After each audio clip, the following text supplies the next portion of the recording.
Welcome to Beyond the Matrix Week 1. This week we're going to be covering the observer. The start of Beyond the Matrix is all about waking up your mind. We covered groupthink, exploring self-mastery, going through a holistic self-assessment. You start by asking questions about who you are underneath all the programming. You start seeing the matrix, so to speak.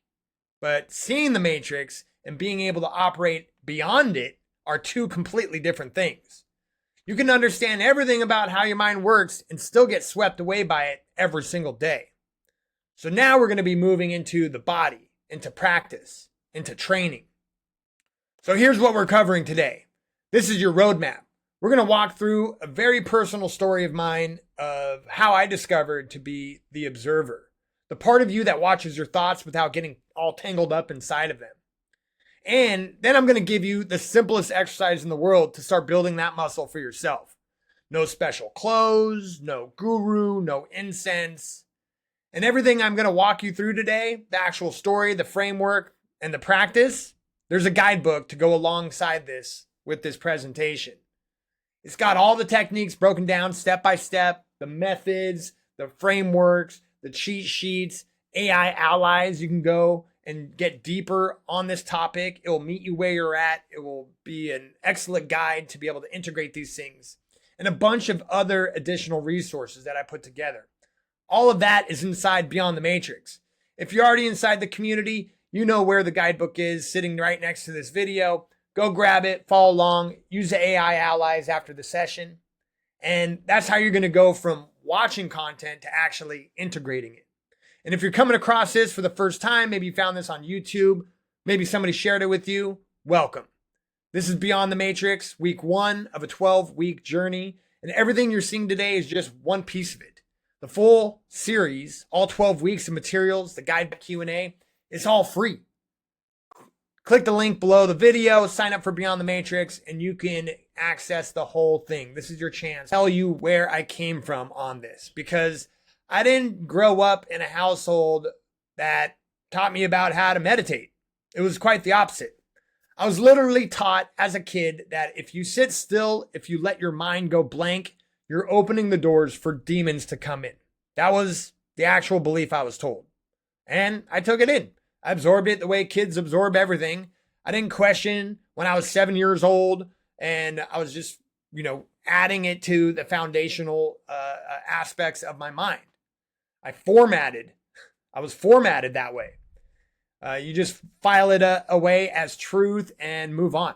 So meditation, stillness, anything spiritual that wasn't inside that belief structure's construct, that was way off limits.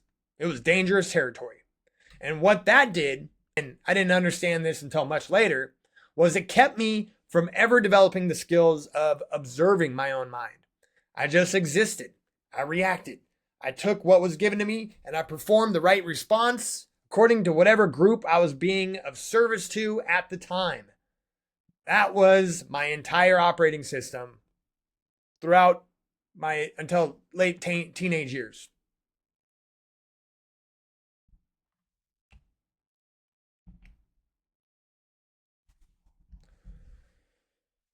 So I never stopped reacting. And when you're in that mode, the pure reaction mode, you don't even know it. That's the thing. You think it's just what life is. You think that restless, noisy, always on feeling in your head is normal. You think those loops of self-criticism and anxiety are just me. That's how my brain works, right? I couldn't sit still. I couldn't be alone with my thoughts. There was no gap between a thing happening and my reaction to it. Stimulus, response. It was like a machine. And I didn't have anyone around me saying, hey, there's another way to operate. Nobody was modeling that for me. And it was the chemicals that gave me my first calm. So when I got older and started using drugs, I think I was 16, I actually experienced something that I never felt before. And this was well into my, I think, late 20s, into my drug fog that I was in. But I experienced one day feeling calm. There was moments where my mind was able to just stop, and it was like bliss. There was no negative self-talk. There was no, talking down to myself or, trying to question and observe everything around me, just nonstop talking in my head. It was quiet. And I remember thinking, so this is what it feels like when the noise turns off. Now, there was also the opposite, right? Drugs that made my brain race even faster. I used to describe this as my mind spinning around in circles like a dog chasing its own tail, just going and going and going and going and never catching up to anything. And that contrast, the chemical calm versus the chemical chaos, made me a bit curious. Something was going on upstairs that I didn't understand. And I want to park here for a second because this part's important. That spinning feeling, a lot of you know exactly what I'm talking about. It's not just a drug thing. It's the 3 a.m. brain. It's replaying a conversation from 6 months ago or like from 5 minutes ago. It's rehearsing an argument that hasn't happened yet. It's your mind just running laps with no finish line. And most people's solution is to distract themselves. Scroll the phone, turn on the TV, stay busy, right? Stay in fifth gear so you never have to sit in silence with all that spinning. I did that for years. But the spinning doesn't stop just because you're not looking at it. That's when I heard the tape player. Now, kids, you might not know what a cassette tape is. It was how we listened to music. Long time ago. And one day, I remember this so clearly. I was driving around. I was high on weed.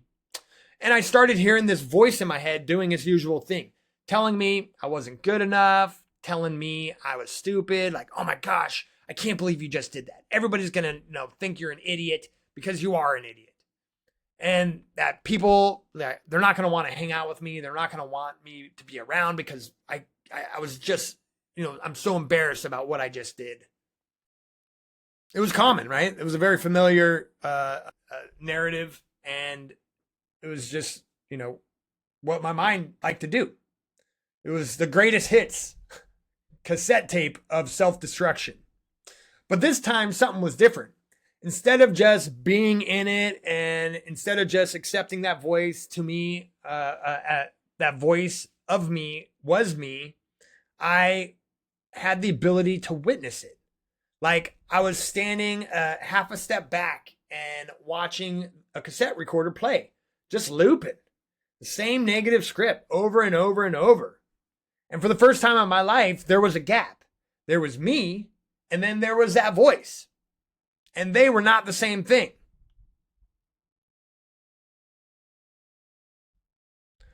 And I can't overstate how big this was, because up till that moment, I had no separation between my thoughts and my identity. None of them. Whatever my brain said, that was me. If my brain said I'm stupid, then I'm stupid. If my brain said nobody likes me, well, nobody likes me. I was completely identified with the noise. But in that moment in the car, I looked at that voice and I said, that's not true. Like, that's not actually me. Like, I don't believe that stuff. And the fact that I could just say that, the fact that there was a part of me that could evaluate the voice and call it out, that meant there was two things going on. The voice and the one observing the voice. If I'm not the voice, who is actually listening? Who's the one that can watch the thoughts go by and decide whether they are true or not? Well, that's the observer. That's the deeper you.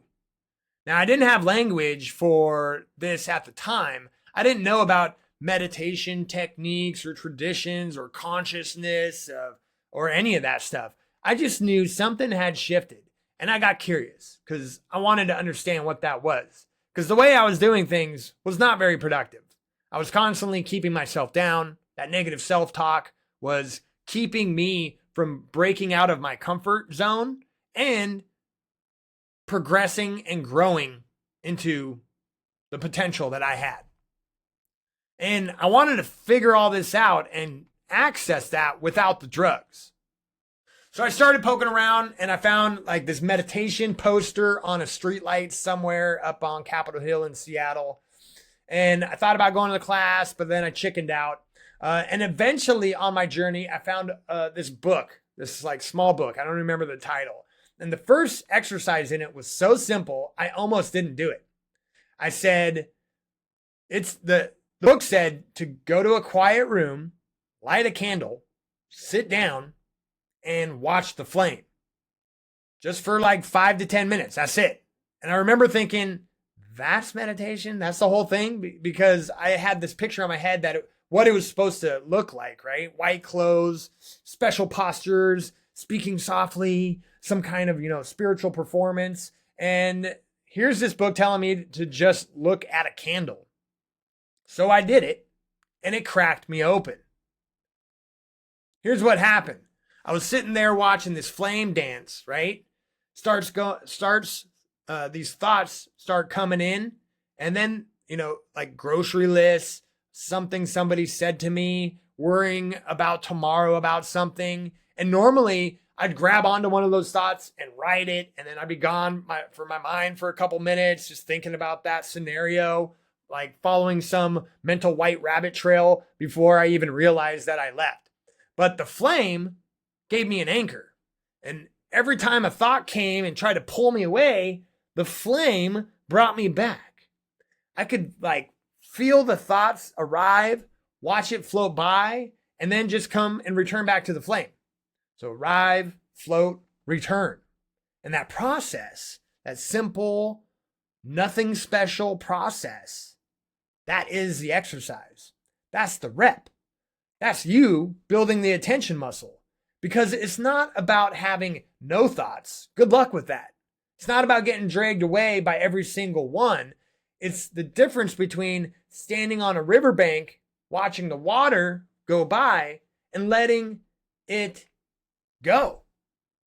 And falling and not getting swept away with it downstream every time, right? And that's when I started to really understand what the observer is. It's not a concept. It's not something you think about. It's an experience. It's a position that you can learn to hold. The observer is the part of you that doesn't drift. It's always there. Your thoughts drift. Your emotions drift. The stories your brain tells you, they drift. But the one who is watching all of it, that one stays. That one is still. And the more you practice, the stronger that position gets. You stop being a leaf on the river, surfing. You become the bank. This is what gave me the strength to not just be swept away by my mind anymore, not the understanding of it, the practice of it. Sitting with that candle over and over until the observer wasn't something I had to find, it was where I existed.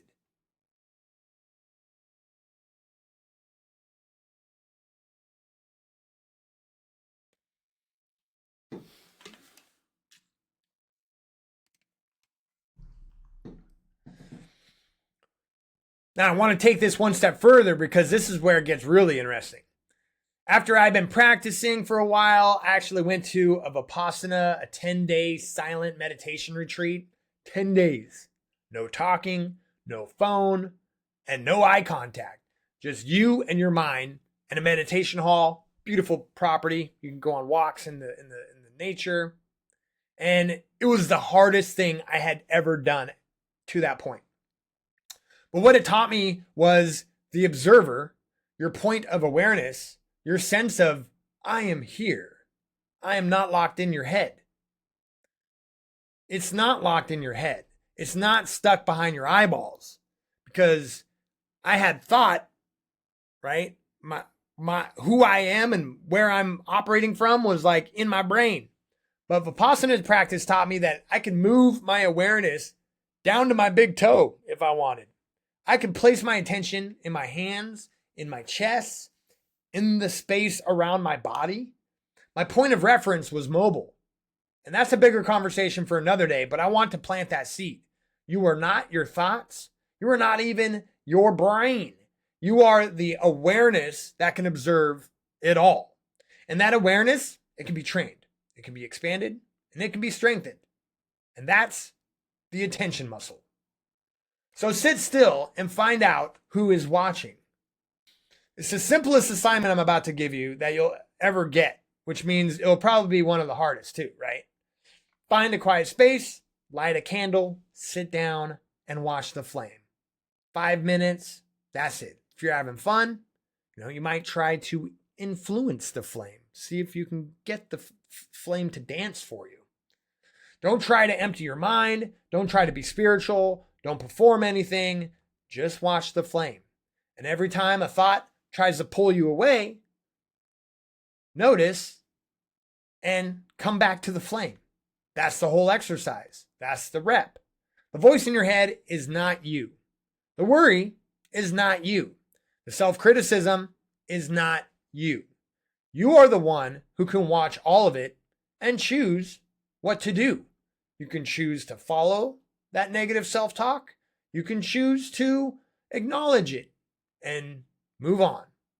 And the more you practice this, the more space that opens up between a thing happening and your reaction to it. And in between the stimulus and response is choice, also known as freedom. Not freedom from your thoughts, freedom from being enslaved by them. So go sit with the flame and see who's watching. Next week, I'll be coming up with a new topic. But before I go, if you're watching inside the Beyond the Matrix, you already have the guidebook for this session waiting for you. Go grab it. It breaks down the candle meditation technique, gives you lots of other frameworks for building the observer practice into your week. And the AI allies are there to help you go deeper, help you create a system for the week so you can, build it into your life, even though I'm sure it's crazy and busy. But most importantly, don't just watch this and move on. You want to open the guidebook, do the exercise, bring your questions to the Q&A on Thursday, and that's how this content really changes.